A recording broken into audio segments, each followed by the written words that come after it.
Lumipat na sa kabilang bodega mga kasimangis ka. Kita-kita nyo yung pagpasok sa bodega. O puting-puno ng napakalambig na tubig mga kasimangis ka. Chilled water. Ayan. Nasa chilled water sila ngayon.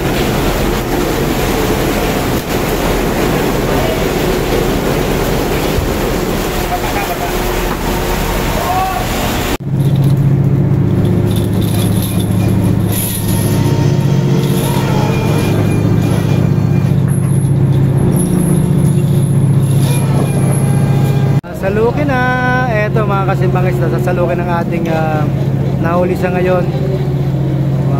Halo siya ng skipjack tsaka yellowfin.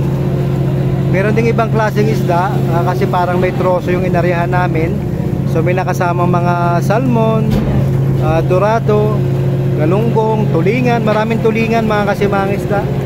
Kaya eto tingnan natin kung ilan talaga nahuli natin. Ayan, nagtampak ng mga tulingan, mga kasimangis na. Sabi ko sa inyo kanina, pagka may mga troso, may kahoy.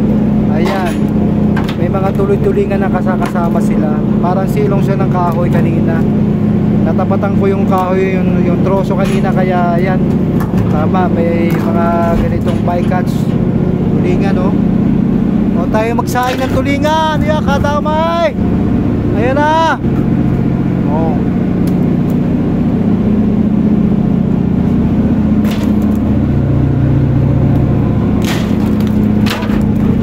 naman dito ng mga nagliliparang tulingan, nagliliparan. Pagkakatami Good morning guys. Ayan, nakikita nga nyo ating fishing master, nagsosonar siya. So, ayan, nakikita nyo sa eto ngayon yung isda, nasa loob siya ng lambat natin ngayon. Sana madami to. Ayan. Solid, oh. Sana hindi mga pike. Ay, sabi natin fishing master, sana hindi mapeke. Minsan usually kasi mga kasimangis na kahit ang laki-laki dyan sa loob, yung pala maraming dilis. So sana ito puro isda para mas maganda-ganda ang huli natin ngayong umaga. So ayan, maaga pa lang nakarya na kami, medyo nagpakita kaagad. Kahit alon-alon binili ni master, yan, talagang pag ang isda ay pahuhuli, kahit na yan nakalubog pa, papasok sa lambat talaga naman. Maraming salamat. Good morning sa inyong lahat mga kasimangis na. Yan ang ating master, galing yan sa Guimaras. Guamaras yan si master. Siya yung kasama ko dun sa lambatan noong nakaraan. So dito ako on board ngayon kay Shirley. So ayan, nakikita nyo si Shirley, ang laki-laki niya, ang luwang-luwang niya, oh. Ang daming aparatos. Ayan, CCTV, mga radios. Ayan, mga kasimangis na. So maluang ito, mas malaki ito kaysa kay Marimar, for siguro mga 100 tons mahigit ang niya sa capacity. Ayan mga kasimangis. So yan, diyan magdidepende yung tutuhugin mamaya ng ating diver, sasabihin ng ating fishing master. So sa ngayon medyo maulap-ulap pa rin sa ibang bahagi. So medyo malapit lang nilipad namin kanina. Nakalipad na kami kanina. So may nakita naman. Sana may second target tayo mamaya tanghalian hanggang hapunan. Meron tayong bibirahin dyan. So guys, standby for. Stay tuned lang kayo mga kasimangis. Tingnan natin itong ating nahuli ngayon. Positive na, nasa loob lang yan. Okay lang, das ko na. Okay. Ito yung kapaligiran ngayon mga kasimangis. Medyo gumanda ng panahon ngayon. Wala nang gaanong namumuti sa dagat. At hindi na rin gaanong kalakas yung hangin. Medyo makulimlim pa nga lang din mga kasimangis. So yung isda dito sa loob ng ating lambat, medyo nagpapakita siya alon-alon. So magandang indikasyon yung pagka alon-alon, kasi usually pagka alon-alon ang isda sa loob ng ating lambat, may laman-laman yan. So hindi yan basta-basta mag-alon-alon kung manipis lang. O, siguro eto sana 30 tons pataas, napakaganda ng huli nun mga kasimangis na. So estimate pa lang siguro mga nasa 60 tons daw sa base sa sonar. So kung nakita nyo yung kanina sa sonar, so nasa 60 plus yon. So sana puro isda yon, kasi kung may dilis yon, mababawasan pa yun mga kasimangis na. So yan, may pitik-pitik na maliliit, pero yan naman pong maliliit na yan, hindi po yan nakakasama sa pagsasalok natin. Lumalabas din yan kasi malalaki yung mata ng ating lambat. Kaya may iwasang mahuli yung maliliit. So puro malalaki lang po ang nadadali natin dito, ang ating hinuhuli. So yan nga po, power block na sila. At sa ngayon, sana yung nakita namin kanina na dalawang grupo pa, bali tatlo yung nakita namin, may dalawa pa kaming target. Pero mayroon kaming kasama dito na ibang party line o ibang fishing boat. Yon, doon sa side na yon. O, dalawa na sila nandun sa side na yon. Kung nakikita nyo dyan, dalawa na sila dyan. Yung isa naka-area. So dito na ngayon ang helipad ni Falcon. Dito sa si Falcon nakatira. So mga kasimangis na yan, na kay Shirley na kami. Pinapaliguan ni Boy Butas para matanggal yung mga salt water.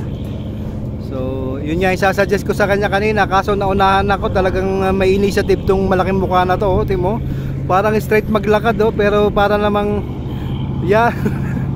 Pakimbot-kimbot. So mga kasimangis na, magandang umaga talaga sa inyo. Dahil ito, sa buhay nga ng isang simangis na talagang pagka may nahuli, doon po ang talaga nakikita yung accomplishment tsaka kasiyahan ng mga tao. Ayan, ang luwang-luwang dito kay Shirley. Malaking barko ito mga kasimangis na, kaya para din si Marimar na maganda yung helipad niya, maluwang ang mga kabina, ang mga tulugan. So may enjoy mo din talaga yung stay mo dito sa laot pagka ganito yung makikita mo sa sinasakyan mo. Ayan, yun nga po yung sinasabi ko sa inyo kanina. Yan, naka-area na po yan, naka-area na yung isang yan, naka-area na yan. Tapos dun sa kanan na yon, may maliit pa doon, isa pa rin pong boat yon na naghahanap parang para sa kanya. So ganito po ang laban dito sa fishing ground. Tapat-tapat lang po talaga. Kung kanino sa lumapit yung isda, kung kaninong pahuli, doon swerte.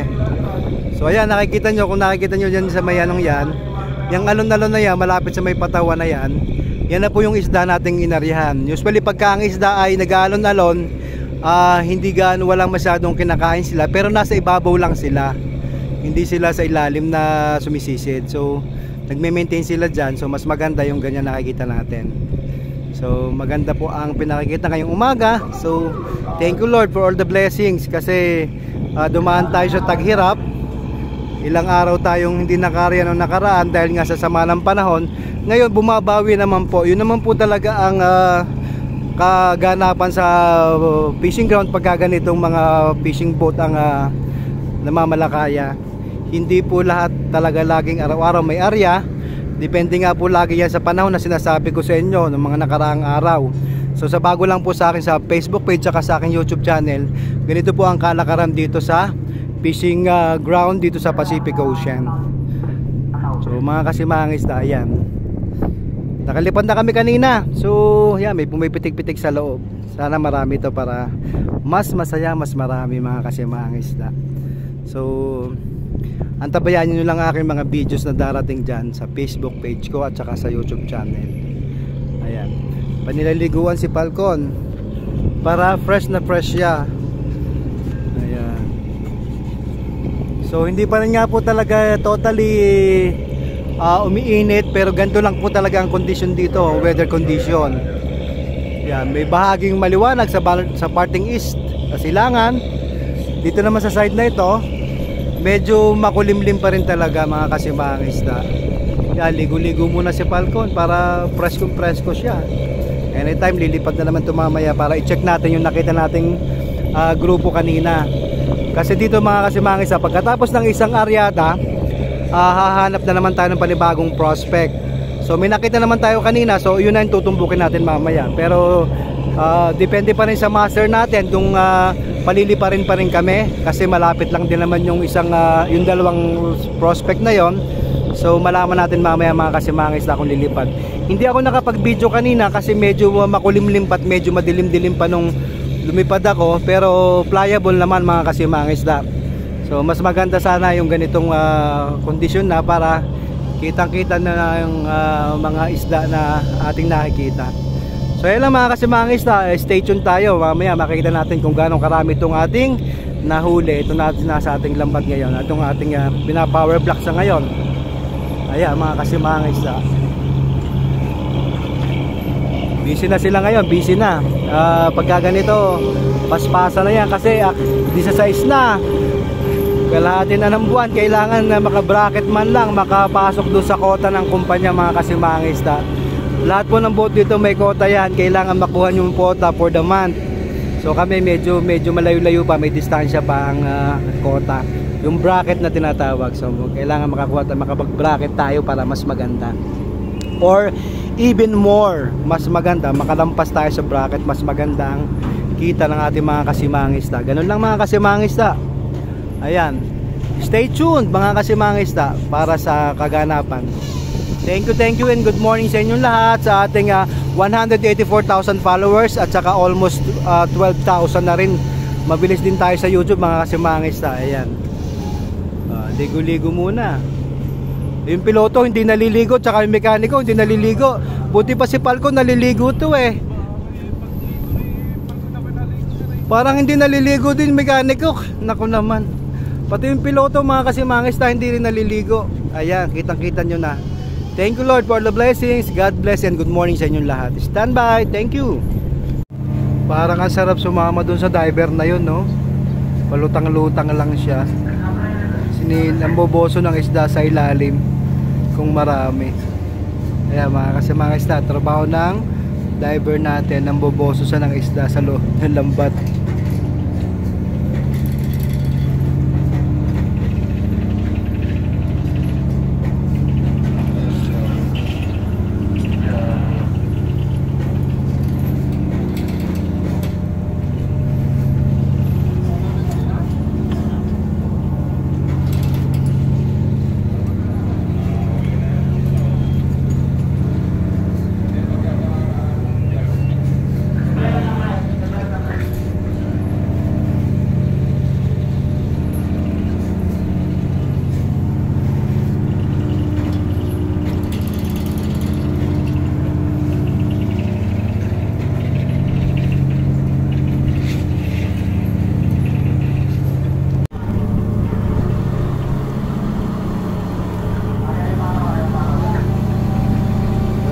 Nakita na isda, malalim sila.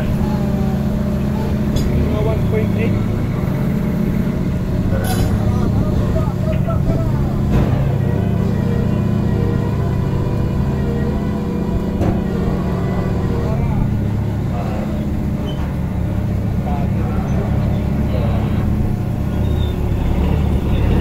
May pagi, may malasugi, kaya pala mailap ay lumutang ng isda dahil dito sa mga bulabog na ito. Pagi oh.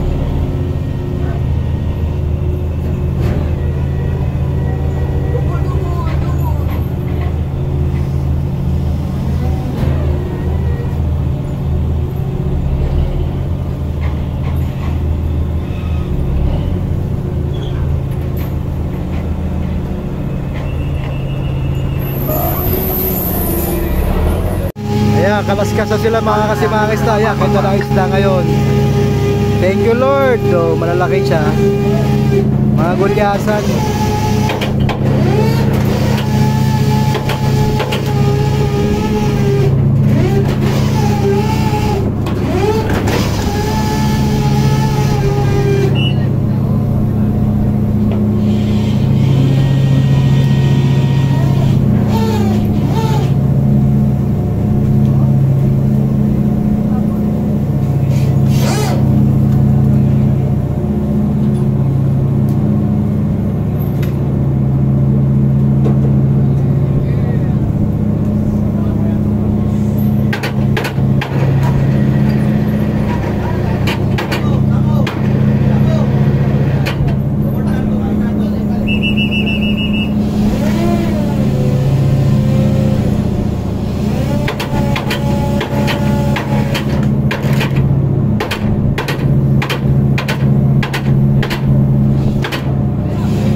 tropa na sila mga kasimangista. Medyo tisado.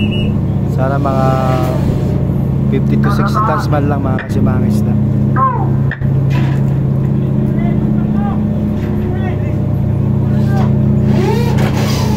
Maraming gulyasan.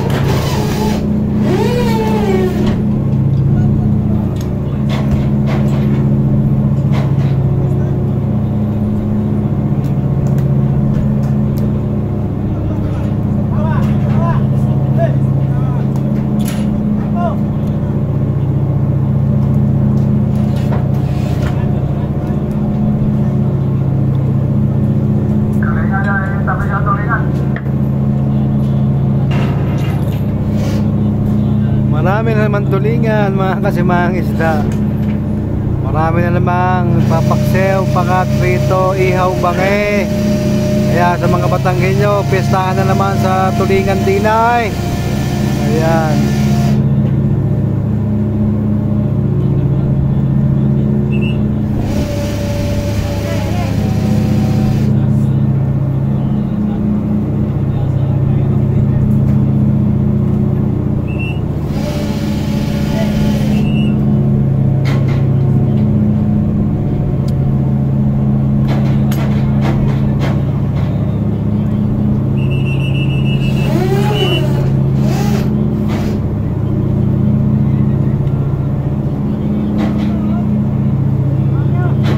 Parang may basketball din eh. Lapito ang maestro. Ayan.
Isang ulam na ng isang pamilyari oh. Tulingan. Ayan.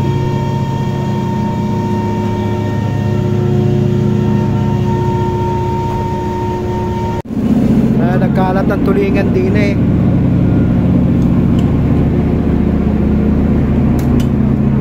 Marami na naman pangat.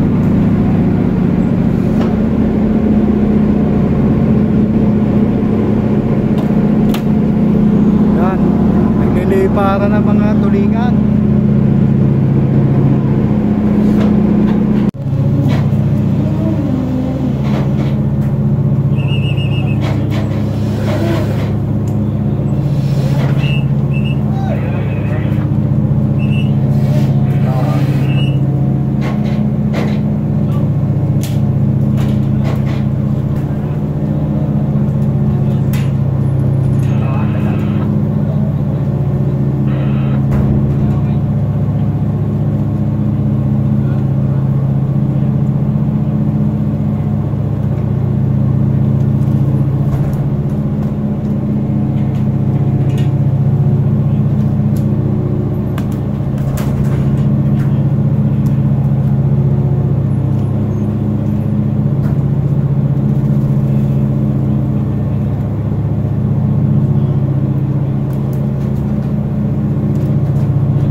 tilapia pa.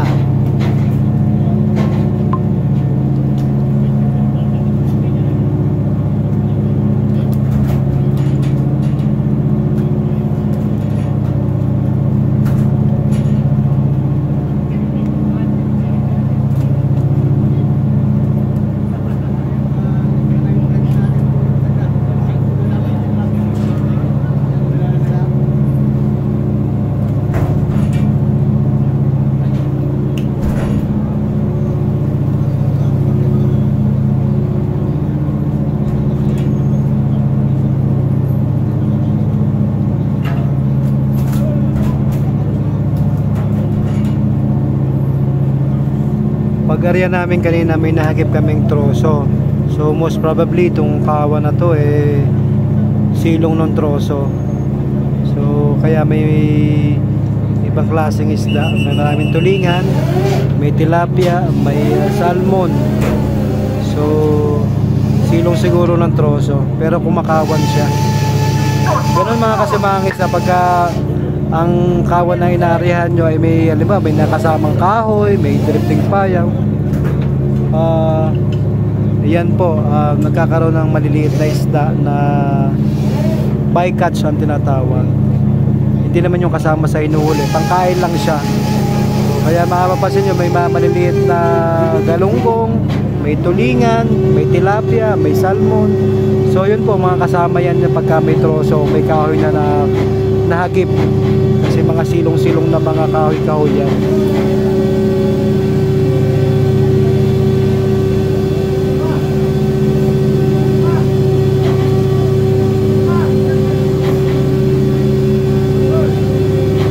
Sabi ni Master, baka abutin ito ng 45 tons. Malaman na lang ho talaga sa actual mamaya. Antabayan na natin, malapit na ito magsalok. Baka isang bira na lang ito. Maganda na yung 45 tons. Thank you Lord for the blessings. Stay tuned mga kasimangista. Thank you. Ayan, nagtampak ng mga tulingan mga kasimangista.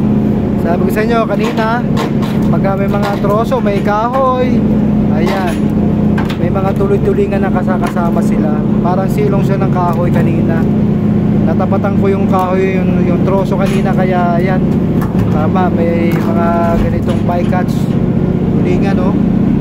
O tayo magsaing ng tulingan. Ayan, kadamay. Ayan na.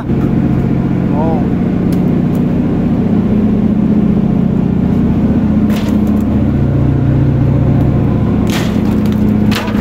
Baka tayo tamaan dito ng mga nagliliparang tulingan, nagliliparan. Pagkakadami ah. Ayan.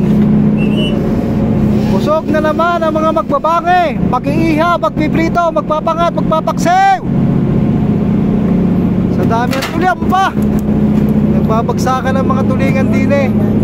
Ang dami.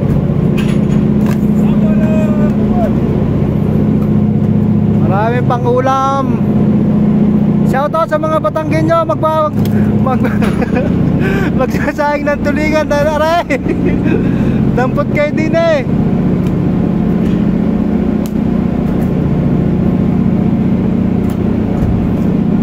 Aray, libre lang, libre.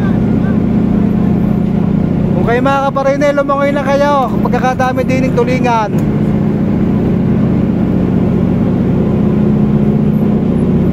Yan. Ibang klase ang tulingan din mga kasimangis. Mas masarap yung tulingan sa Batangas, yung yung bilog. Ari parang ibang tulingan klase ari. Yan. Pagka ang inaarihan niya may truso, may kahoy, ay may mga garni nakakasama. Pero rin hindi kasama sa aming mga hinuhuli. Ari pagkain lang, pangulam, ayan.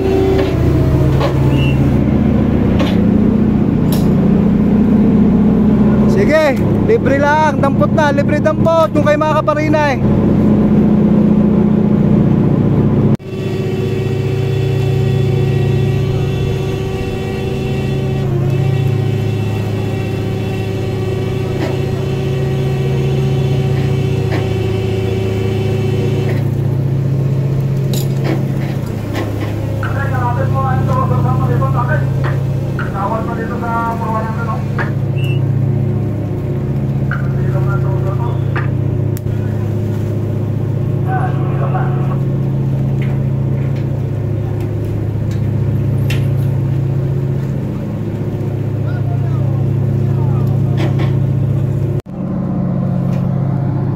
May dinaing pa din eh. Ayan. Marami na naman dadaingin din eh. Nandito tayo sa helipad ngayon mga kasimangisda. Hinahanap namin yung troso kasi yung troso may silong. May mga kumakawan-kawan pa sa palibot eh. May troso.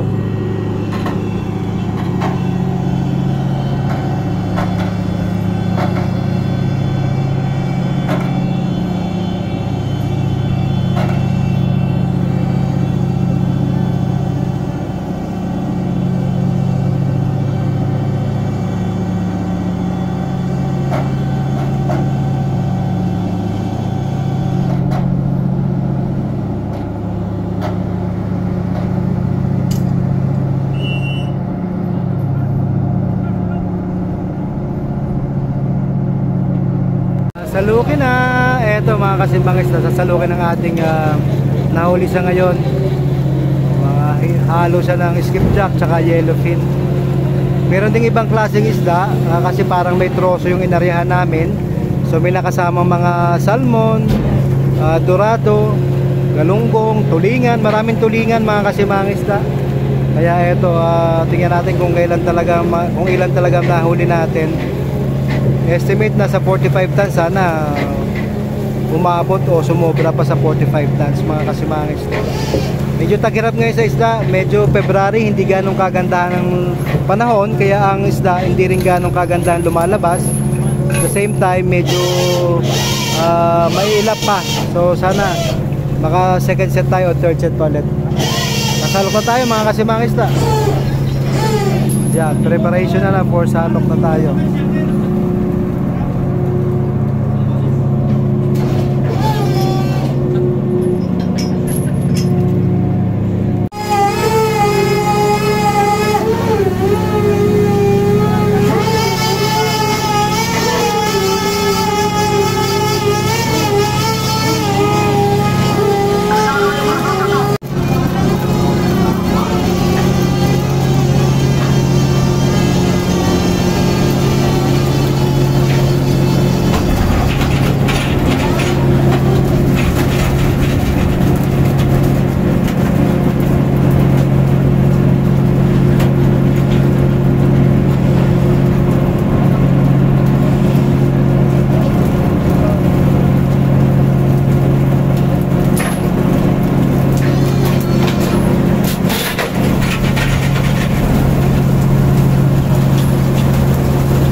Lumipat na sila ng bodega.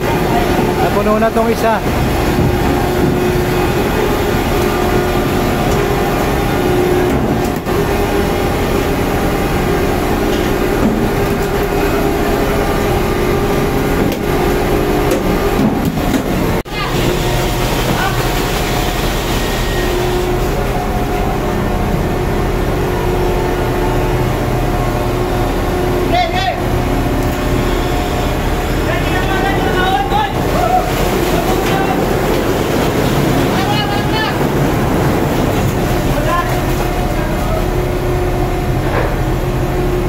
Lumipat na sa kabilang bodega mga kasimangis ka. Kita-kita nyo yung pagpasok sa bodega. O puting-puno ng napakalambig na tubig mga kasimangis ka. Chilled water. Ayan. Nasa chilled water sila ngayon.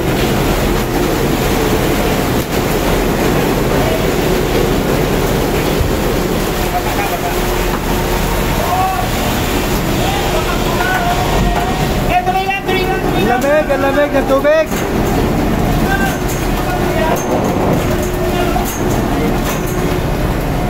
Oh, nagbara na doon, ang dami.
Bigat ang conveyor mga kasimangis na, kaya ginagawa nila ng paraan na makadiretso ang isda sa ating bodega. Nahihirapan yung conveyor, mabigat.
cubierta mga kasimangis. Galing tayo sa conveyor.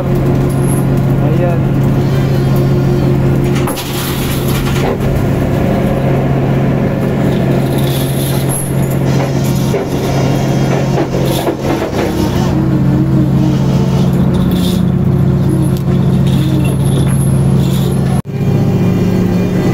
May maliit pang balasog eh, oh.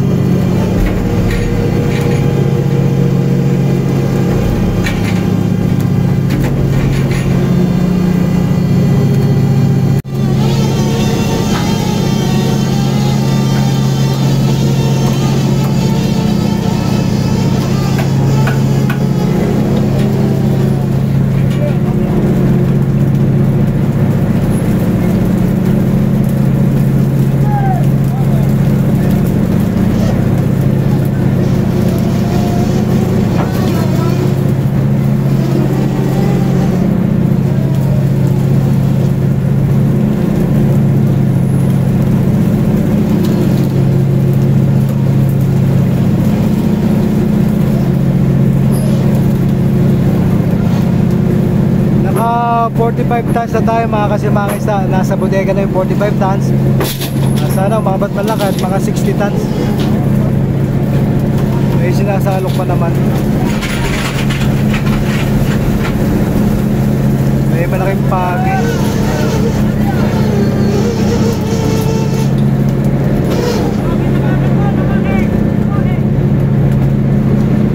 May kinukuhang pagi yung malaki.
Wala lang po, si Mangis na by Capnilo. Ganun din po sa akin YouTube channel, si Mangis na _Capnilo, all capital letters.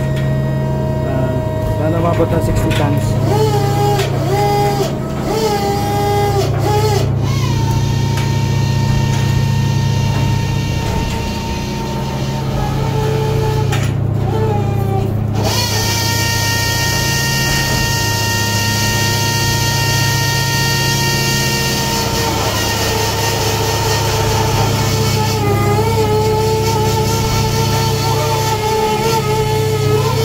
O konti na lang, baka uling salok na ito mga kasimangista.